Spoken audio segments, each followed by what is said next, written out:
Hi, my name is Amanda Turner. I'm currently an RN to BSN student at ACPI University. I'm making this video to educate viewers on ways to manage and reduce the risk of hypertension for my community health nursing class. Today we'll be discussing the importance of exercise and a healthy, well-balanced diet. Let's get started.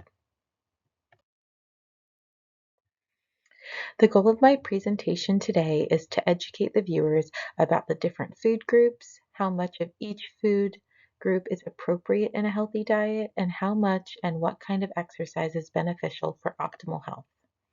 So ways to manage and reduce the risk of hypertension, there are two main ones we're going to talk about today, balanced diet and exercise. So, according to the CDC, lack of exercise and a poor diet are among the top risk factors for developing hypertension.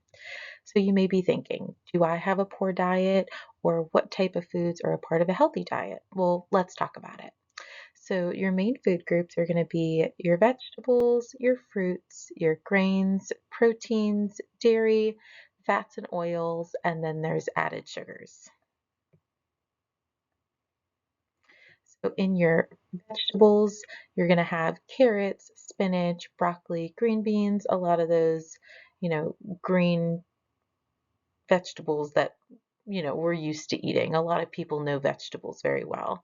And your fruits, same. So you have your apples, grapes, oranges, peaches, all that good stuff. Grains, you have your breads, your rice, your pasta, muffins even. Proteins, you have chicken, beef, fish, and tofu. Dairy, you have yogurt, cow's milk, cottage cheese, things like that. Fats and oils, you have avocado oil, olive oil. And then your added sugars are going to be like your alcohol, your donuts, pies, sodas, energy drinks, things like that. So this is a serving size handout.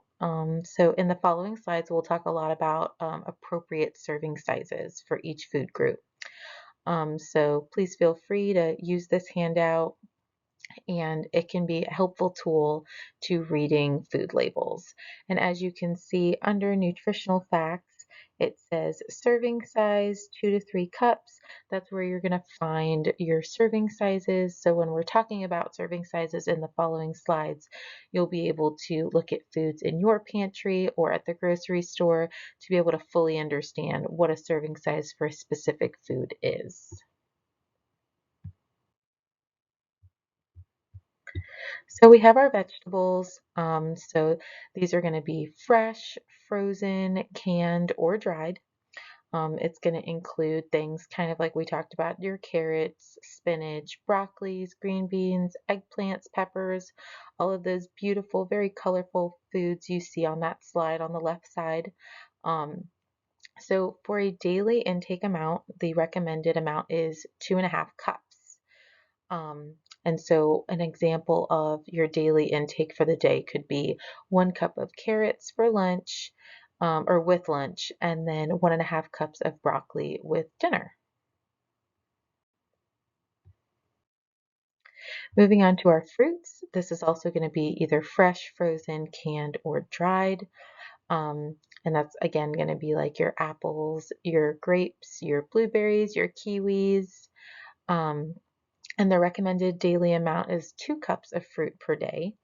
And an example of daily intake could be 1 cup of strawberries with breakfast, a half a cup of 100% fruit juice with lunch, and then a half a cup of your favorite dried fruit. Moving on to grains. Whole grains are preferred over refined grains, so that's going to be your whole grain bread, whole grain pasta, things of that nature. And then the recommended serving daily is going to be 3 to 6 ounces. And this is where it's going to be super important to read the labels and understanding the serving sizes for each food, because each food is going to differ.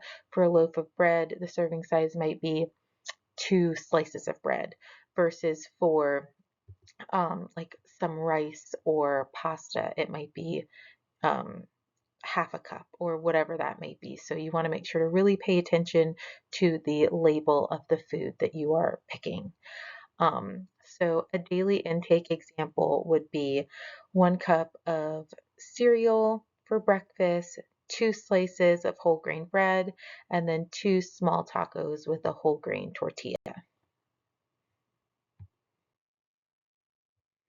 Moving on to proteins, the daily recommended intake amount is going to be 5 ounces. So that's going to be your chicken, your beef, your fish, and tofu for, a vegetarian or vegan option. Daily intake examples could be 1 egg for breakfast, 1 ounce of tofu with lunch, and then 3 ounces of steak for dinner.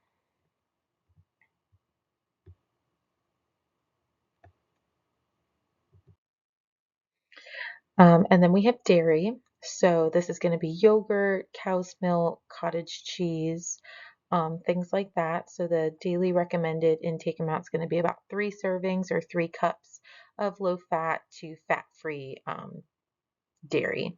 So an example of that for a daily intake amount could be 1 cup of yogurt for breakfast, 1 cup of milk with lunch, and then 1 cup or serving of cheese with dinner. And again, it's going to be really important to look at your nutritional facts on the cheese that you're choosing to make sure that you are having a serving size according to that package. For fats and oils, we have avocado oil or olive oil. Um, The daily intake amount that's recommended for fats and oils is going to be 9 teaspoons. So this is going to be like low fat mayonnaise, light salad dressings, and then canola or olive oil. Again, with fats and oils, it's going to be super important that you check the nutritional facts on the label of that oil or mayonnaise that you're choosing, and be sure that the serving size is appropriate for what you are using.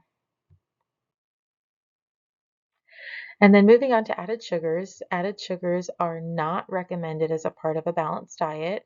They should be avoided and only consumed occasionally as a treat. These are going to be your alcohols, your donuts, your pies, your sodas, your energy drinks, things that just have added sugars, a lot of processed foods. You should try to really only eat for special occasions. So additional helpful resources. So you can visit the myplate.gov for additional resources, including a personal plan according to your height, weight, and age.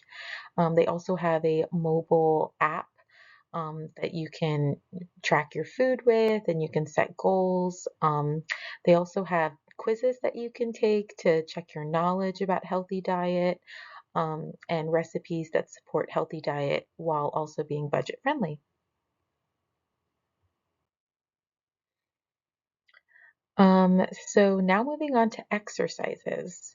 So low intensity movements that involve prolonged muscle contractions without joint movement are the most useful exercises for preventing and managing hypertension.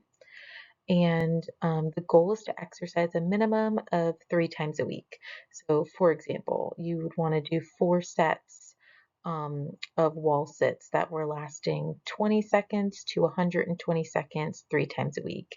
And so, obviously, when you're starting out, you can start at 20 seconds and then gradually kind of work your way up to holding it for the 2 full minutes if you can do that.